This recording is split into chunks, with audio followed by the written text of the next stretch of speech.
इस बात को द्योतक है कि शिक्षा मंत्रालय को व्यवस्थित समन्वय करने के बजाय ये जो स्थितियां उत्पन्न करने का काम किए हैं कि शिक्षा मंत्री का क्या स्थिति बन गया, क्या रवैया हो गया, क्या स्थितियां उत्पन्न करने का काम कर रहे हैं। दोनों अपनी अपनी भूमिका में ठीक से नहीं है। एक तरफ से शिक्षक डराने का काम हो रहा है, एक तरफ से विवाद में करने का काम कर रहे हैं, तो दोनों की स्थितियां ठीक नहीं है। दोनों के नेता समाप्ति के कगार पर है। भय आक्रांत जो जदयू को सता रहा है वह वास्तव में सताना क्या, वो अपने आप सफाया की ओर बढ़ रहा है। नमस्कार, आप लाइव स्ट्रीम्स देख रहे हैं। मैं हूं आपके साथ रोहित वर्मा। बिहार में शिक्षा मंत्री और एक करक IAS ऑफिसर के पाठक का विवाद तूल पकड़ता जा रहा है। एक तरफ करक IAS के पाठक हैं तो दूसरी तरफ बिहार के शिक्षा मंत्री प्रोफेसर चंद्रशेखर हैं। हम बात करेंगे पीतपत्र दाखिल होने के बाद, भेजने के बाद अब शिक्षा मंत्री के आपात सचिव की उपस्थिति शिक्षा विभाग से जो है वो बैन लगा दी गई है। यानी अब शिक्षा मंत्री के आपात सचिव शिक्षा विभाग नहीं जा सकेंगे। हमारे साथ बात करने के लिए बीजेपी के विधायक संजीव चौरसिया जी है। किस तरीके से इस चीज को, पूरे प्रकरण को देख रहे हैं संजीव जी? कुल मिला के बिहार की शिक्षा व्यवस्था पूरी तरह से पहले से भी चौपट है और शिक्षा मंत्री जब से आए हैं तब से अन्य विवादों में डालने का काम किए हैं। यानी कि प्रांत का जो प्रबुद्ध अपने आप में बिहार का गौरवशाली इतिहास रहा, वहाँ के शिक्षा मंत्री रामचरितमानस से लेकर अनेकों ऐसे बयान हैं जो देने का काम किए हैं। और ऊपर से जिस प्रकार से प्रधान सचिव जो एक्टिविटी कर रहे हैं, जिस प्रकार से कर रहे हैं के पाठक जी, इस बात को द्योतक है कि शिक्षा मंत्रालय को व्यवस्थित समन्वय करने के बजाय ये जो स्थितियां उत्पन्न करने का काम किए हैं, भय और आक्रांत शिक्षक लोग जो है अलग अलग प्रकार का पत्रांग निकालकर उनको डराने का काम, भयभीत करवाने का काम हो रहा है, ये न्याय संगत नहीं है। यानी कि शिक्षकों को डरा के धमका कर नहीं करने का काम कर सकते हैं। एक तरफ जहां शिक्षक संघ के लोग अलग अलग आंदोलन की जब घोषणा करते हैं, जो नैतिक अधिकार है, स्वतंत्रता की या नैतिक अधिकार है करने का, तो उनको पत्रांग के माध्यम से डराने धमकाने का जो काम हो रहा है वो भी न्याय उचित नहीं है।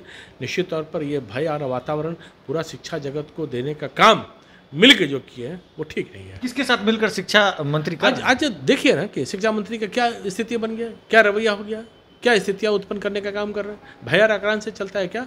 जनप्रतिनिधि जो शिक्षक संघ के भी अलग अलग प्रकार से जो शिक्षक लोग हैं वो शिक्षा देने का काम बहुत स्वतंत्रतापूर्वक करने का काम कर रहे हैं। हम लोग भी निश्चित तौर पर 13 तारीख का घेराव, विधानसभा घेराव करने का काम कर रहे हैं।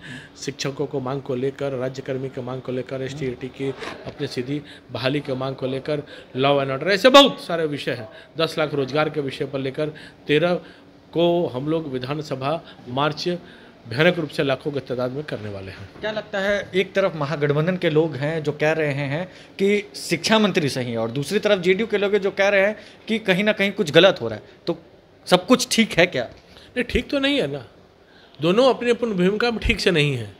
एक तरफ से शिक्षक डराने का काम हो रहा है, एक तरफ से विवाद में करने का काम कर रहे हैं, तो दोनों की स्थितियाँ ठीक नहीं है। दोनों की स्थितियाँ को ये समझना चाहिए कि स्वतंत्रता जो है शिक्षकों का मौलिक अधिकार है और शिक्षा जगत में जो भी आंदोलन करने के, न्याय उचित मांग उठाने के लिए सही कदम आगे बढ़ाने के लिए काम करेंगे, वो निश्चित तौर पर उसके साथ हम लोग खड़े भी हैं। और 13 को पूरे कार्यक्रम को हम लोग रचना को संरचना बदल के काम करेंगे। JDU के मंत्री श्रवण कुमार कोटे से आते हैं, वो कह रहे हैं कि बीजेपी के कई गद्दावर नेता हैं जो JDU के संपर्क में है। बहुत जल्दी बीजेपी टूटने वाली है। नाम भी उन्होंने बताया कि प्रेम कुमार जी हैं, रविशंकर प्रसाद हैं और कई नेताओं का उन्होंने नाम बताया। आज वही बोलते हैं कि इससे हास्यात्मक स्थिति मुंगेरी लाल के सपना देखने से क्या हो सकता है। जिन्होंने न्यू और सब सींचने का काम किया, आज वैसे लोगों पर प्रश्न उठा के और वो चिंता करें कि उनके लोग और उनके मुख्यमंत्री कहाँ जाने का काम करेंगे, जो बार बार चूंकि वैचारिक सिद्धांति हो गया है उस पार्टी का कि पलटी मार होते रहना है। तो जिस नैतिक अधिकार ही पार्टी का पलटी मार है, तो वहाँ सब लोग यही समझते हैं कि पलटी मार ही करना नैतिक अधिकार है। आज अपनी चिंता करें, पार्टी आज टूट के कगार पर है, पार्टी आज समाप्ति की कगार पर है, उनके नेता समाप्ति की कगार पर है। भय और आक्रांत जो जदयू को सता रहा है वह वास्तव में सताना क्या, वो अपने आप सफाया की ओर बढ़ रहा है। चलिए, तो साफ तौर से जिस तरीके से बिहार में एक तरफ करक IAS ऑफिसर और शिक्षा विभाग के ACS हैं तो दूसरी तरफ बिहार के शिक्षा मंत्री हैं और अब बीजेपी ने कह दिया है कि शिक्षा मंत्री डरा रहे हैं, भयभीत उनको कर रहे हैं। देखने वाली बात है महागठबंधन के लोगों की तरफ से, नेताओं की तरफ से प्रतिक्रिया इस पर क्या होती है। इस खबर में बस इतना ही। अगर आपने अब तक लाइव सीरीज को सब्सक्राइब नहीं किया है, जल्द से लाइव सीरीज को सब्सक्राइब कर ले। साथ ही साथ हमारे फेसबुक पेज को फॉलो करना, वीडियो को लाइक शेयर करना बिल्कुल भी ना भूलें। धन्यवाद।